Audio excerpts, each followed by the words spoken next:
So, we have our next speaker. He's invisible, but still there. Quite Oh, visible he's already. visible. Hi, Hello. Dimitar. Hi, I, Dimitar.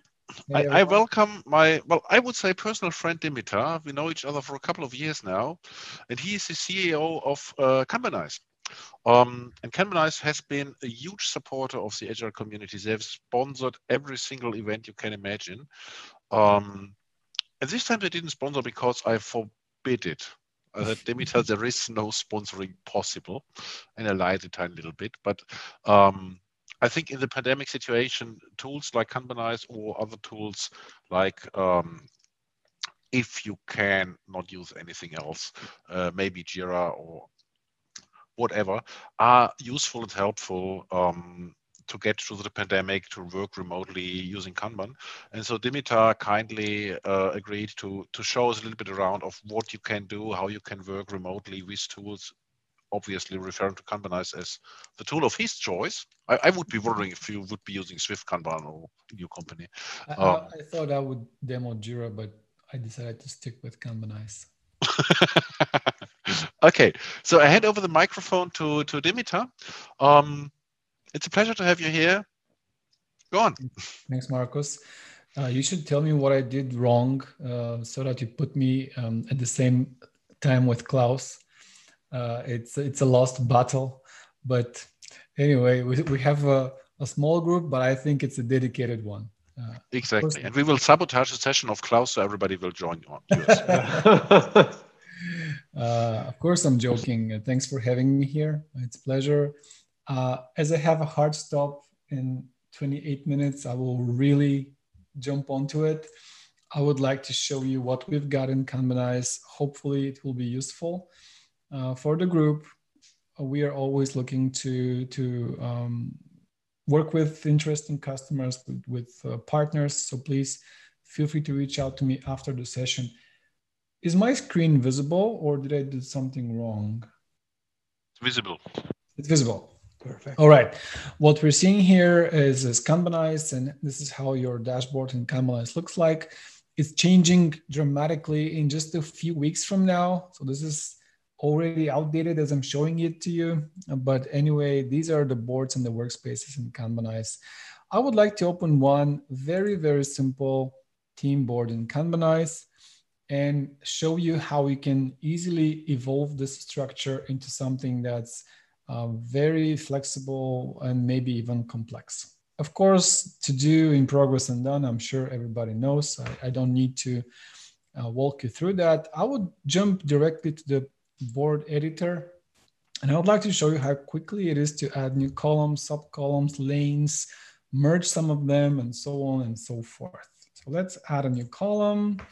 This one is going to be design. Then we have working on, and then we have some sort of testing. All right. Down below, we can add these substates where we say in design, we have ready for next step, let's say. I would like to pay attention that we have different properties of the columns. One column could be activity or a queue. If it's a ready for something, it's most definitely a queue. So when you mark it as a queue, you have this yellow triangle in the top right. And then later on, when you do analytics, you can exclude this time from your cycle time, or you can include it in order to calculate the flow efficiency of your boards.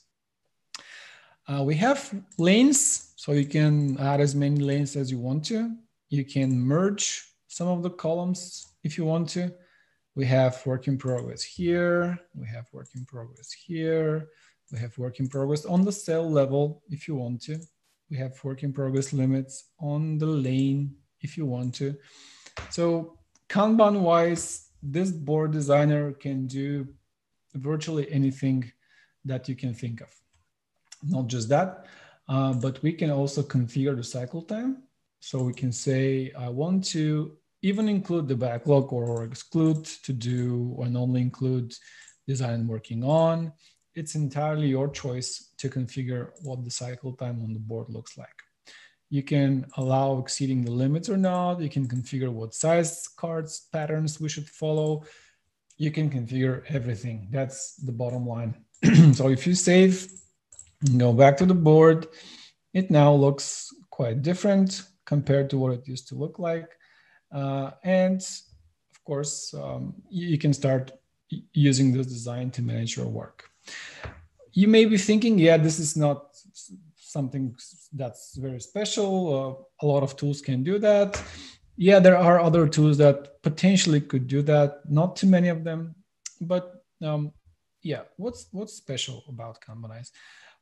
I will again jump back to the board editor, and I will show you two more workflow types. So what I was showing here is what we call the cards workflow. By the way, you can add other workflows. You can have literally unlimited number of workflows within the same board. It's like many boards, one below the other. But what I want to show you is this initiatives workflow. So this is a special type of workflow that contains initiatives. What is an initiative? An initiative is a collection of cards. Let me create one. Initiative one. Okay, it looks bigger. It is bigger. You can take that initiative, drag it onto the tasks workflow, and create a new child card.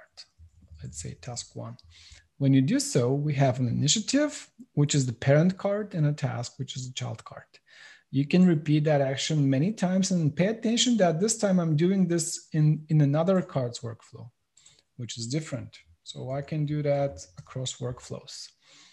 And this card, it can follow this complex process. This card can follow this simple process. It's entirely up to you to decide what to do. See what happens when I take the card and I move it anywhere under the orange area, which is in progress area in Kanbanize. I take it, I move it here. Then the entire initiative moves to in progress because the first child card anywhere in the process was started. If I move it back, which I'm not supposed to do in Kanban, you know, but I'm just showing you that the initiative will follow the state of the tasks below it. If everything is finished, then the entire initiative will move to done automatically, signaling that this initiative has been done.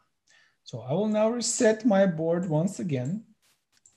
It's only a demo, all right? So don't blame me for doing this backwards. I will now add another component, which is a timeline. So our boards can also contain timelines. And a timeline cannot be populated with individual cards. I would like to make that clear. It can only be populated with high-level initiatives, just as this one, or even higher level. So if I do this, I can say, hey, this is my very big initiative, okay? And I plan that initiative to complete somewhere towards the end of next year. So what I can do now is I can connect my initiative to be a child initiative of this bigger one, okay? And I can even create other ones. I drag it here, I say new child initiative, and I say initiative 2. And now this very big initiative has 2 sub-initiatives, and this sub-initiative has 2 children cards assigned to it. And this is planned to start on the 9th of January, but see what happens if I move the first task to in progress again.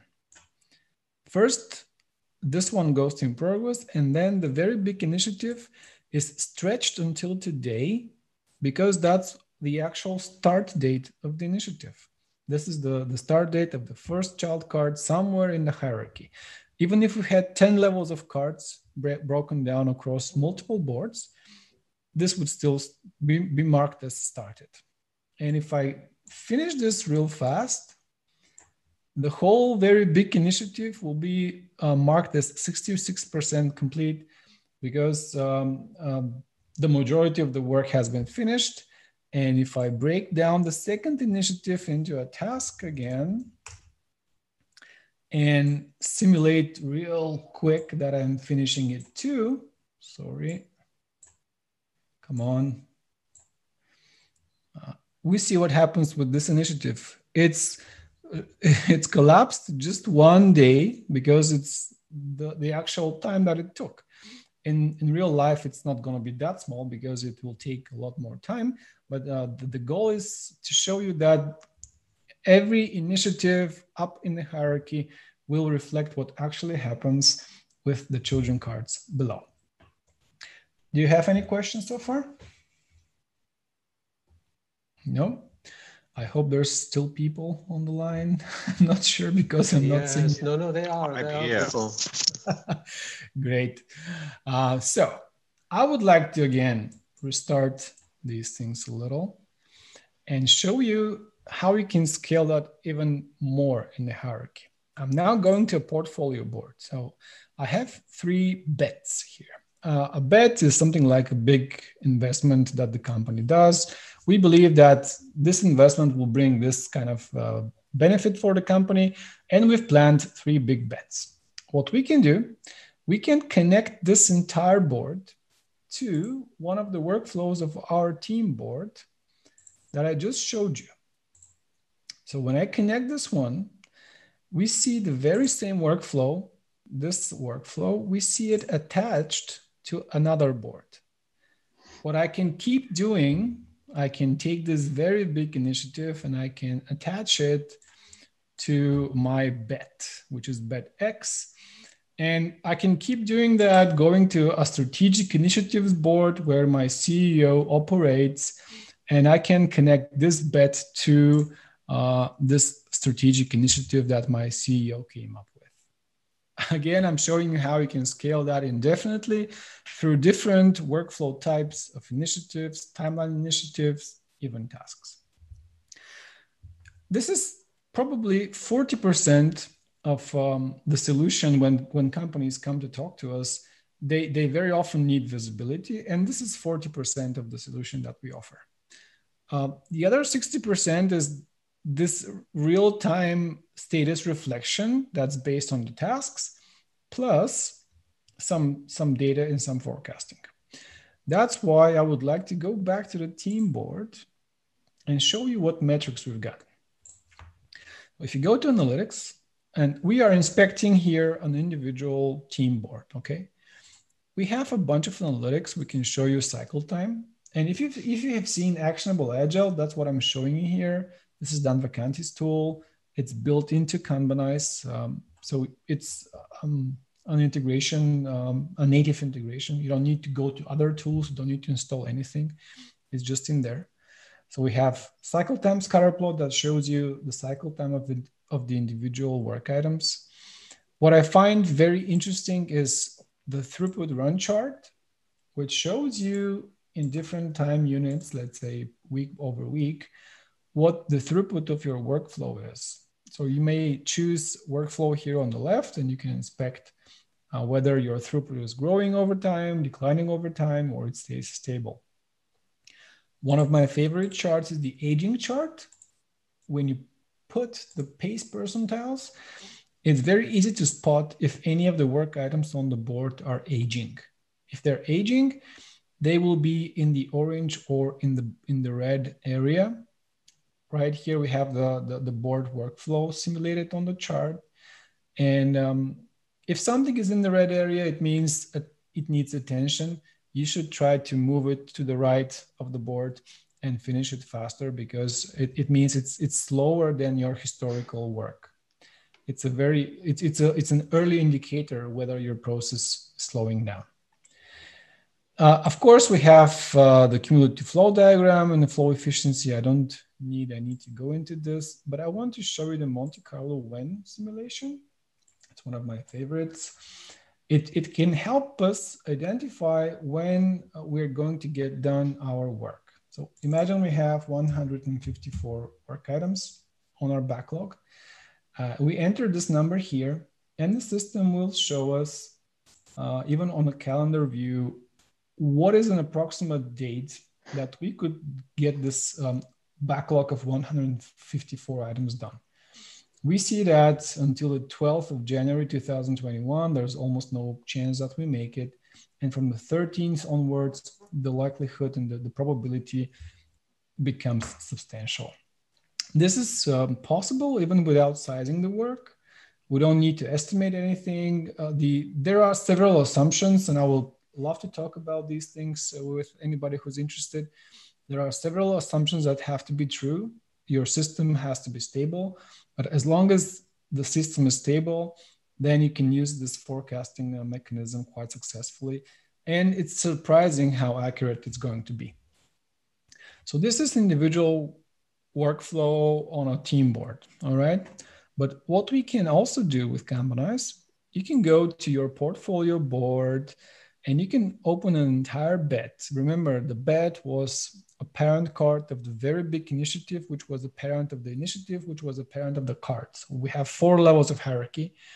You can open this bet. You can go to forecast. This is sample data because that's a trial account, but you can have real data inside. And we will also show you 4 different projections when this bet is likely to get done based on the flow data on the team boards and based on your historical data on the team boards. So we will go 4 levels down in the hierarchy. We'll find which children cards are connected to this bet. We will find similar historical data in the past, and we will run simulation with, by default, I think it was 1,000 samples, yes. And we will simulate different scenarios, and we'll show you what duration we expect for the whole bet. Again, assuming that you have a stable system and assuming that you can guess the level of parallelism that your cards will be executed with, you can very easily forecast the entire duration of the entire bet. Something that I don't believe is possible maybe in any other software. I'm not sure. I haven't seen that anywhere else. So I prefer to believe that it doesn't exist.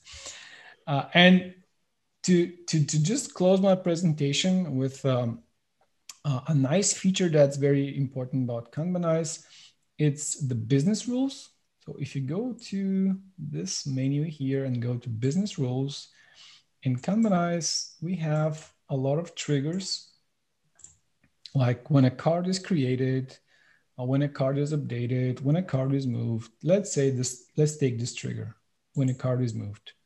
We can program the system to do stuff for us when certain events happen. So we can say when a card is moved and the moved card matches this filter. So let me say, let's take team A1, and I will take this particular column, working on priority 1. So if I move a card to this position, working on priority 1, I want to update the card's details, and I would like to set the color of the card to orange for some reason. I can send notifications, I can move the card elsewhere, I can do a lot of other things. So I save this rule, I go to my board, I will go back to team A, right here.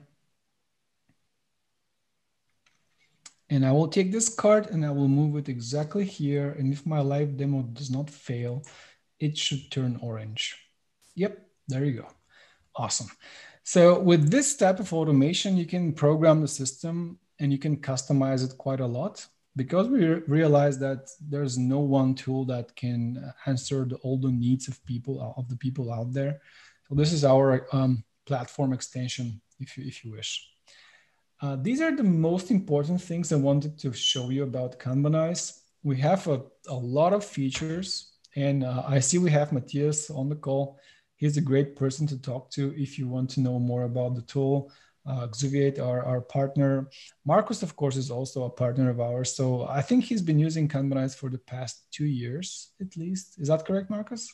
It's longer, I think. It's longer. So you can also get in touch with him. Of course, I'm happy to answer all of your questions if you have any, but I could only show you what I think is the most important piece of Kanbanize. We have a lot more to show you if you're interested. Right now, I would like to give 10 minutes for questions, because I think it might be a better use of everyone's time. So any questions? Yeah. No, you go. No. No, I hate it when moderators take advantage. So please. Okay, the question I had is, if I want to use Kanbanize, can I use it? Can I install it locally? No, we are only a SaaS solution, only on the cloud. Just so you know, I read recently that Jira is stopping on-prem support by the end of, I forgot. 2022, I think. Yeah. So, good to know. So we have maybe the chance to switch. Or have it non-supported, who knows? Okay, and the servers of your SaaS application, are they in Germany or where are they? We have two locations. One is in the US, one is in Ireland. But it's not a problem to run a server in Germany as well. Okay. It's Amazon EC2, so you can do whatever you want. Okay. Thanks. I said that wrong. It's 2024, but yeah, they announced it very recently. My question is, if I don't have enough tickets to kick off the proper analytics, right? It starts with 10 tickets in any given time. Is there any way I can export the numbers so that I can have an easier time by myself analyzing stuff on boards that aren't used that much? Yeah, you can export the data from Kanbanize in multiple ways. And we also provide integration with Power BI. And just recently we have developed a Google Data Studio connector, which is still under testing, but we can use that. So you can export information directly to a BI solution and analyze there, or export in Excel and analyze your information in Excel. Nice. Don't forget that you have a Google spreadsheet connector. Yeah, we also have that. You can export information to a Google spreadsheet, modify it there, and then save the changes back to Kanbanize from the spreadsheet. Nice. We have been, I would call us power users, especially in terms of custom fields. we possibly hit the limit of what's possible. And really, for my personal opinion, Kanbanize is really the best of breed what you can get currently in terms of Kanban software. It's really amazing. Obviously, as every software, it has its flaws, it has its lacks at some point, but overall, it's a totally recommendable solution in my opinion. And that's not, well, I'm having a free account at Linovate from Dimitar, but we do not get any referral fees because I deny that. I want to be independent. And I consider this to be a really good solution. Thanks, Marcus. Yeah, that's true. We try to give him money and bribe him, but he never backs up. Maybe we have to think to put something like diese Sendung enthält Werbung or something. If we put it online later. Disclaimer. No, we had the disclaimer in the description of the talk, but my co-organizers removed it because they thought, no, it's valuable. It's not advertising. I understand. Yeah. Can you show us maybe just with a few clicks how you can customize a card? Yeah, sure. First of all, you can customize how the card looks like on the board. So you can switch off and on. Take a look here on the left. Yeah. You can completely change how it looks like. There are a lot of options. And if you want to add other fields to the card, so by default we have assignee, deadline, size, external link, and tags. But through this icon, you can add custom fields. And just recently, we introduced a completely revamped take of custom fields in Kanbanize, which I think is really good. I hope that Matthias and Marcus will confirm, but it's really, really, really good. We allow... At first, it broke our custom fields. I didn't hear that. What was that? But other than that, it's great. Now we allow multiple types of custom fields like drop-down, contributor file, a vote, card picker, number, date, anything that I believe people could imagine. So let's say just quickly a drop-down. This is I will label it customer. You can say customer 1, customer 2, customer 3. It's added to this board. You can say it's always present. And I want to have at least one value selected, maximum 2 values selected. You save that. You go to the board. Is that a negative thing? No, this is amazing. You Dimitar, I can also confirm that I've just used this new feature at a client, and it has made the huge difference. Also having the minimum fields, and you cannot save. It will warn you if you have not selected your correct amounts or things like that. Also, that it now has prefixes, suffixes, all of those possibilities. So that has been really a game changer. Thanks, I think what happened with us is that we have on one certain board, we have about, I would say, between 25 and 30 custom fields. You can over-engineer. Way beyond what any rational person would use. The limit is Marcus. Yeah, but you can use it against it as well. Like you, at least with a board and a card, you can say, hey, look, too many custom fields. And I agree that most of them make sense and are great. Yeah. So yes, that's how you customize it. And when you open the card, it's right here. If it's mandatory, you cannot delete it. If it's optional, you can delete it and have the card saved without the field.